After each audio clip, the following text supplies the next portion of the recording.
لا صوت يعلو في الجزائر عن العهدة الخامسة، فهي حديث الجميع الآن في الشارع الجزائري. الشارع غاضب، مشهد لا يمكن إنكاره وثائر، والمسؤولون كالعادة في الوطن، كعادة المسؤولين في الوطن العربي إلا من رحم ربي، في كوكب آخر من هذا الغضب الشعبي. طبعا في سيناريوهات توقعها أكثر من حد لهذا المشهد تكلمنا عنها امبارح. وسط كل هذا الزخم بيرسل بوتفليقة مجازا، بنديله الصحة، بوتفليقة اللي محدش يعرف عنه حاجة، رسالة تانية للشعب الجزائري بمناسبة يوم الشهيد في الجزائر. انت عارف رسالة بوتفليقة دائما تأتي عن طريق وسطاء منذ أكثر من 5 سنوات. أكد رئيس الجمهورية السيد عبد العزيز بوتفليقة أن أمن الجزائر لا يتطلب استعمال القوة المسلحة، وإنما ينبغي تغليب الوعي والوحدة والتوافق الوطني، مشيدا بالمقابل باحترافية الجيش الوطني الشعبي وكفاءتها. رئيس الجمهورية في رسالة بعث بها للجزائريين إحياء ليوم الشهيد أشاد بالإنجازات التي حققتها الجزائر منذ الاستقلال وصمودها أمام الهزات التي شهدتها خلال المأساة الوطنية، وهي المرحلة التي تجاوزتها بفضل سياسة الوئام المدني وبعدها المصالحة الوطنية، مشيدا بما تنعم به الجزائر من حرية تعبير وديمقراطية وتعددية سياسية. حالها حال كل الدول العربية حقيقة الذي تعيش في هذا العصر الرشيد. الرسالة ما عملتش أي حاجة للناس غير أنها زودت جرعة الغضب في الشارع، وبدأ الهجوم وكأن ده مقصود. عشان كده الناس اللي بتتخيل سيناريوهات اللي هو ايه كذا عشان الناس يكونوا مخبيين واحد فيطلع ويتقال لك اللي هو ايه ندخل البتاع، والبتاع قال له زعلان البيت ضيق فقام مدخل قعد معاه كمان من الزريبه ربنا يعز قدركم والبهيمه، فلما شال البهيمه من البيت فقال لك الحمد لله على كده. فاكرين القصه الشهيره دي؟ الهجوم ازداد في بوستات الناس على مواقع التواصل الاجتماعي، واصبح يوم 22 فبراير كما يدعى في الجزائر هو الحديث على كل لسان. لكن تأتي الأصوات من داخل القوات المسلحة الجزائرية تحذر من أي دعوات للتحرك في الشارع، هكذا دعت وزارة الدفاع صراحة. وعلى أبناء هذا الوطن أن يتحلوا أكثر من أي وقت مضى بمزيد من اليقظة والإدراك العميق لحجم التحديات الواجب رفعها، خاصة في ظل التغيرات التي يشهدها الوضع الجيوستراتيجي على المستويين الإقليمي والدولي، وما يرافقه من محاولات ضرب استقرار وأمن البلاد. فبفضل الله عز وجل وبفضل المخلصين لمبادئ ثورة أول نوفمبر المجيدة ورسالة الشهداء الخالدة، ستبقى بلادنا بإذن الله أمانة آمنة وفية لرسالة وتضحيات الشهداء. في يوم الشهيد الجزائري ليست فقط وزارة الدفاع هي التي طلبت من الشباب الجزائري توخي الحذر واليقظة. انت عارف بيندس، انت عارف العناوين الرئيسة في الوطن. وزير الداخلية كمان دعا الشعب للهدوء والصبر. نصبر يا جماعة، الإصلاح بيجي بصورة تدريجية. ما نقدروش نقولوا باللي احنا ما عشناش مرحلة سوداء في تاريخنا. عشنا الإصلاحات جت إصلاحات تدريجية، إصلاحات تدريجية اللي خلتنا نتقدم دائما للأمام. الآن فيه رغبة وفي إرادة تاع الجزائريين أن تكرس وأن ترسخ هذه الإصلاحات بأكثر وبأكثر تفتح وبأكثر حوار وبأكثر الهدف فاعلية. طول ما عندنا رغبة وإرادة اصبروا علينا. في رغبة وفي إرادة بالنسبة للسنوات، لا في رغبة وفي إرادة بس شوية وقت. حضرتك بالنسبة وقت عدى. بمناسبة الإصلاحات والصبر، طلع كمان الوزير الأول السابق ومدير الحملة الانتخابية لترشيح بوتفليقة اتكلم في موضوع الصبر ده لأنه موضوع مهم جدا، وقال ان بوتفليقة في غاية الاهمية في الفترة الحالية. زي ما انت عارف، زي ما السيسي مهم جدا في الفترة الحالية، زي محمد بن سلمان مهم جدا في الفترة الحالية، محمد بن زايد مهم جدا في الفترة الحالية. دايما الوطن العربي الفترة الحالية بيبقى في عنق زجاجة ومنعطف خطر، انت عارف. فده يقول لك ايه، انا في دولة المنعطف الخطر. انت عايش فين يا ابني؟ انا المنعطف الخطر الجزائر بين قوسين. انت فين يا ابني؟ انا في رقبة الازازة المغرب بين بتاع. انا فين؟ المرحلة الانتقالية تصبروا علينا شوية. فين دي؟ اسمها دي السودان، دي معرف منطقة عنوانها الكبير 3 حاجات: منعطف خطر، مرحلة انتقالية، ورقبة ازازة. نعتبر ان مكانة هذا الرجل ضرورية في الوقت الراهن لبلادنا. ما عندناش اي مركب نقص. في امثلة في كل دول، فيه كما يقولوا دي بيريود ترانزيسيونيل. البيريود ترانزيسيونيل لم يقودهاش واحد عنده كل الكفاءة وكل القوة الإيديولوجية. من الصعب جدا باش ننطلق إلى مرحلة جديدة. الفيلا قافلة علينا كمنطقة، كلنا قاعدين في ازازة كبيرة قوي اللي احنا قاعدين فيها كلنا بقالنا اكتر من نص قرن. وكعدته في اطلاق التصريحات المستفزة، النهارده عبد الملك سلال صرح ايضا بتصريح غريب من نوعه، خاصة عندما يصدر من مدير الحملة الانتخابية لبوتفليقة. اختيار المترشح المجاهد عبد العزيز بوتفليقة يبدو لي بالنسبة لي، أظن بالنسبة لكنا كذلك، اختيار تقريبا حتمي. إن باش نطور أمورنا سياسيا واقتصاديا لابد أن يكون راجل اللي عنده الخبرة والكفاءة والنظرة البعيدة لاستكمال العمل اللي انطلق به. ممكن كنتم تتذكروا لما جاء في أواخر التسعينات، لما جاء كان بصحته، لكن الجزائر كانت مريضة آنذاك. واليوم الجزائر ماهيش مريضة قوية، هو نقص في صحته. هذه الحقيقة، هذه الحقيقة التاريخية.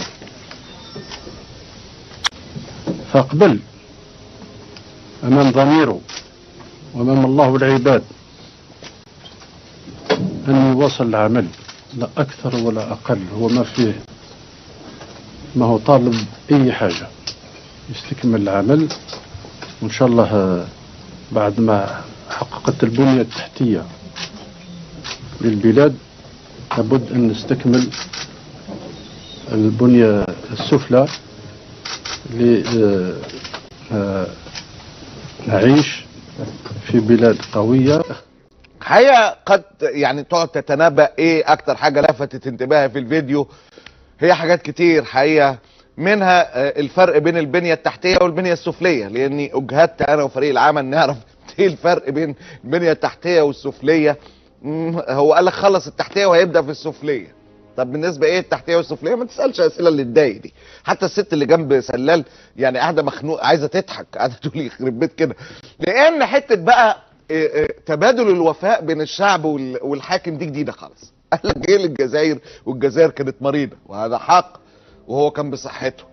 الجزائر بقى تتخنى عنه لما هي بقت سليمة، ده على اساس ان الجزائر سليمة وهو يكون صحته اعتلت شوية. لا لا، ده وفاء الاحبة. ازاي الوطن يكون وفي للقائد مهما حصل مهما حصل؟ ينفعش ابقى اجي لك بصحتي ترميني، تاخدني لحم وترميني عظم.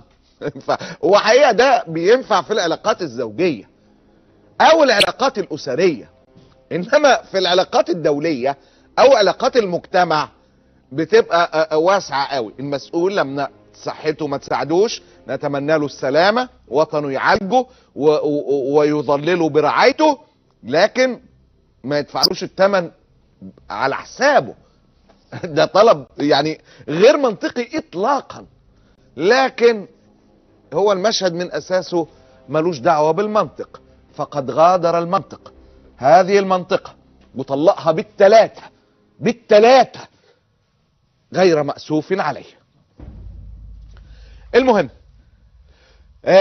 زي ما قلت لك هيبقى معانا مغني الراب السياسي.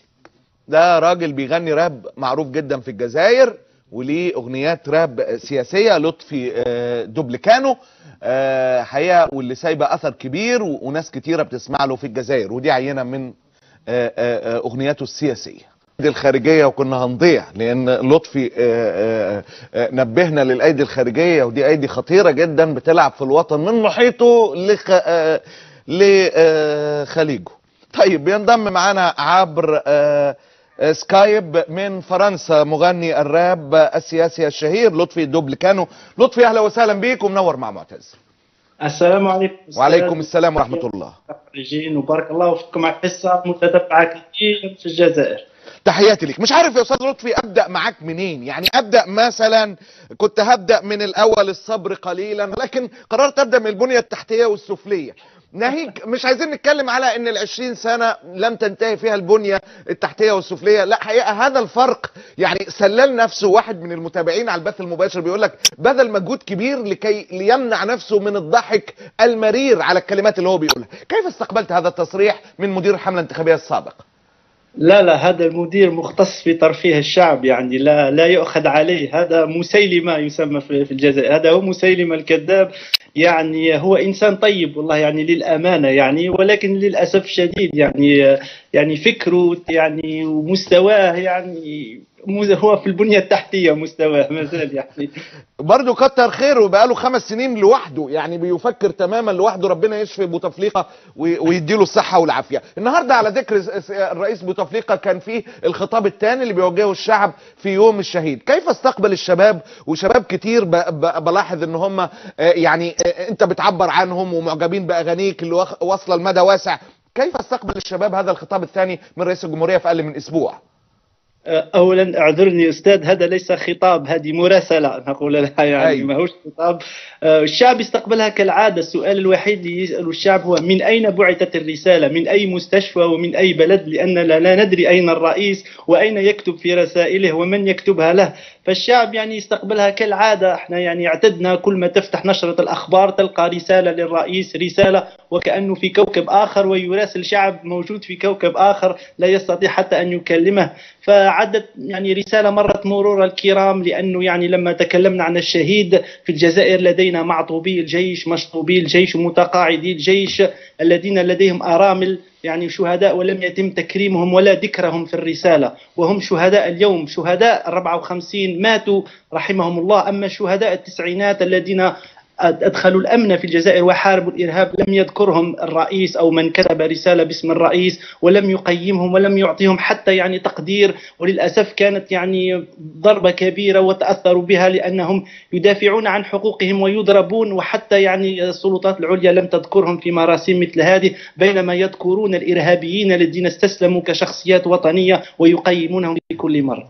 طيب سيد لطفي، وزير الداخلية والخطابات كلها تحذر من اي حراك وتحذر من الاندساس وفيها لهجة يعني تحوي تهديد مبطن.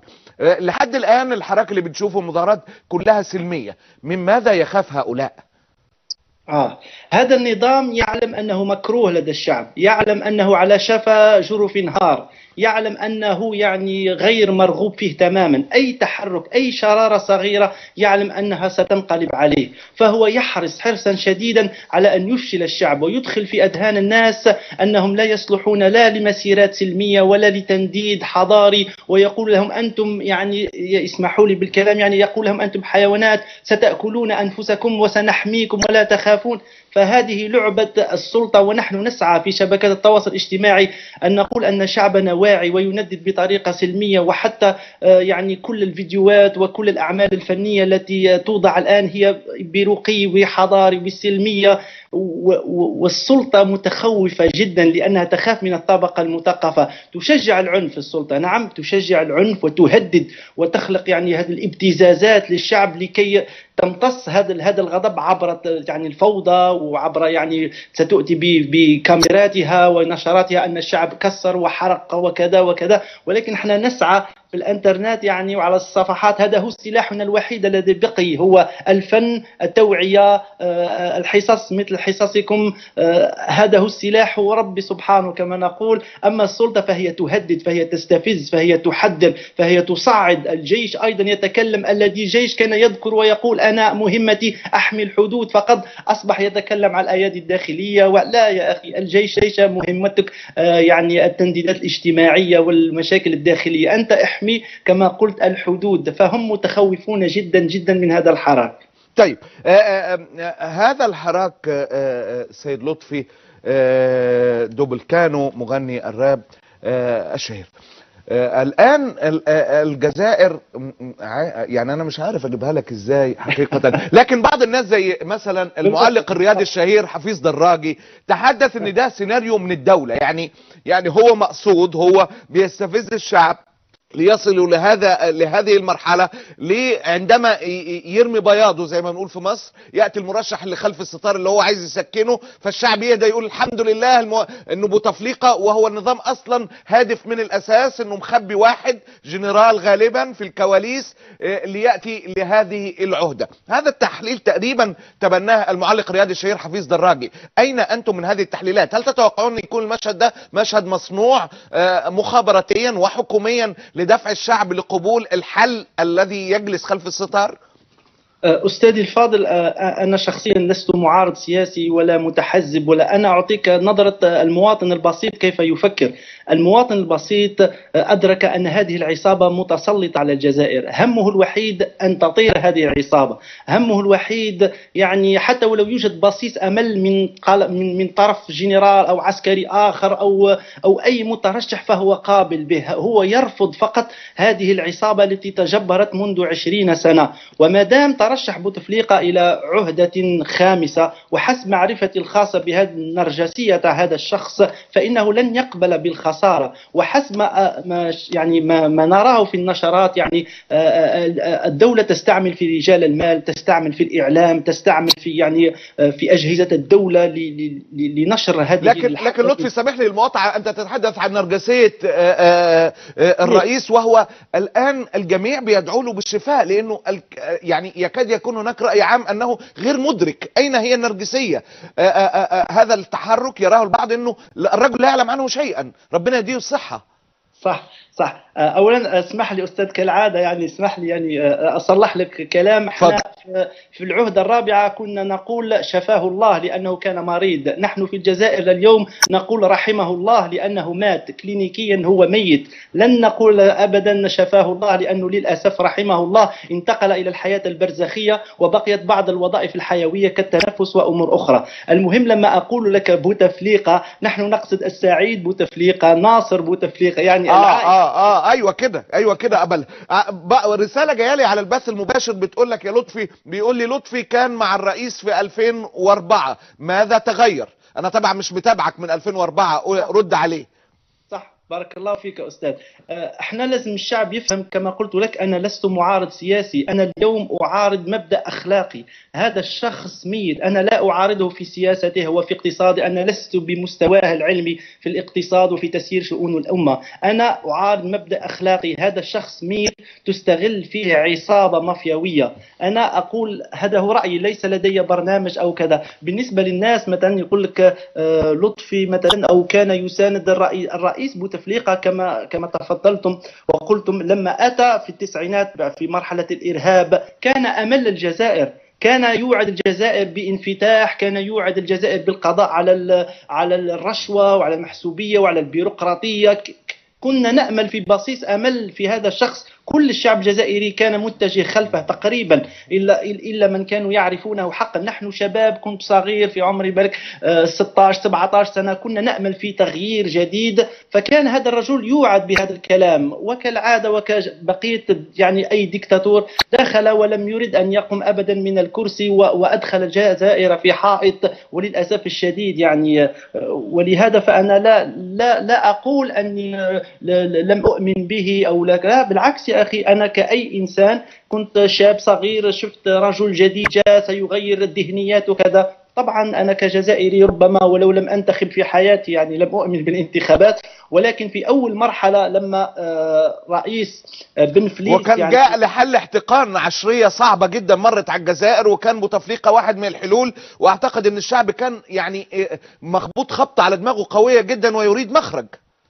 طبعا وكان من الرؤساء اللي اعترف انه الانقلاب على الجبهه الاسلاميه الانقاذ التي ربحت الانتخابات في التسعينات، كان هو يعترف ان هذا كان خطا وكان من حقهم مواصله الحكم. فكان يعني انسان متفتح، يعني كانت وعود يعني عجيبه، كان يتكلم عن الجنرالات واصحاب القرار الذين يسرقون البلاد، كان شخص اخر. لم يتحقق اي حاجه من هذه الوعود ولا اي نسبه يا لطفي؟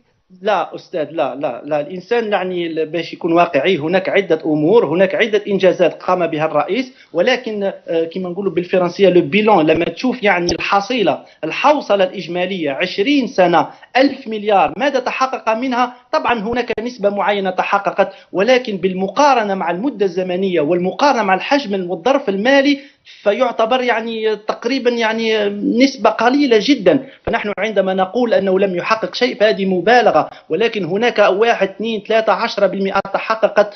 كما قلت لك يعني 1000 مليار تبنى بها دول وتبنى بها مشاريع كبرى، وكما قال يعني الزعيم سلال لا بنية تحتية لا بنية سفلية الآن. طيب توقعاتك ايه لمشهد يوم 22 فبراير؟ الدعوات قوية جدا وواضح ان في رغبة يبدو لنا لأول وهلة في النزول كبيرة، كيف تتوقع ان يسير هذا اليوم؟ تعرف يا أستاذ، السلطة ارتكبت خطأ كبير بإعلان الرئيس جمهورية بوتفليقة وترشحه في هذه المرحلة، لأن الشعب في مرحلة معينة فقد يعني يأس، صحيح قال يعني انتهت لا يوجد أي حل. فهذا الابتزاز رفع من معنوياته وأضحر، يعني العدو أصبح يعني ظاهر. كنا ننتظر أنه سينسحب وأخوه سيترشح أو جنرال آخر، ولكن الآن أصبح الباطل باطل ظاهر، يعني أصبح الشخص ميت غير قادر. فهذه 22 فبراير نفس جديد. هل سيرجع الجزائري كما كان في وقت الثورة الجزائرية، يعني يناضل ويؤمن طبعا والله يا أستاذ، يعني حتى الشرطة حتى الدرك حتى الجيش يرسل لنا يعني صور في الصفحة تاعنا ويقول نحن معكم نحن إخوانكم، إن شاء الله لا يعطونا أوامر بضربكم، إن شاء الله لا يكون انزلاقات، يعني حماسة كبيرة. وأنا شخصيا أنا متحفظ، فقط من حدد هذا التاريخ، من قرر هذا التاريخ الله أعلم. المهم الشباب في الفيسبوك يعني طالبوا بهذا الأمر والكلمة مشات، وإن شاء الله حدد التاريخ بعد الجمعة حيث تكون كل المحلات مغلقة والطريق يعني مفرغة حتى لا يكون انزلاق. ولكن نحن نعرف آليات السلطة ستحاول تكسير وتحاول تشويه هذه المسيرة، ولكن كما قلتم والله الشعب متحمس كثيرا لهذه المسيرة. بختم كلامي معاك بأن ربنا يحفظ الجزائر ويحفظ شعب الجزائر، هذا الشعب الذي قدم رقم لم يستطع أن يصل إليه كل الشعوب العربية بكل الاحترام من الشهداء والذين يربون على 1.5 مليون شهيد لينال الحرية، ويريد أن يجني ثمار هذه الحرية بعد كل هذه السنوات. لطفي لو عايز تقول كلمة أخيرة قبل ما نسيبك تفضل. بارك الله فيكم ونشكركم على الاهتمام، وتحية للشعب الجزائري. نطلب رسالة للسلطة الجزائرية، نحن نحب الجزائر مثلكم أو أكثر منكم، نحن لا نريد فوضى، نحن نريد فقط تطبيق القانون والعقد المتفق عليه بين الشعب والسلطة، عقد التداول على السلطة. بارك الله فيكم، إن شاء الله نهزمكم بالحق ولا بالباطل. ربنا يبارك لك. لطفي دوبليكانو مغني الراب الجزائري الشهير، بشكرك جزيلا، كنت معنا على الهواء مباشرة عبر سكايب من فرنسا تعليقا على دعوات 22 فبراير والعهدة الخامسة لبوتفليقة.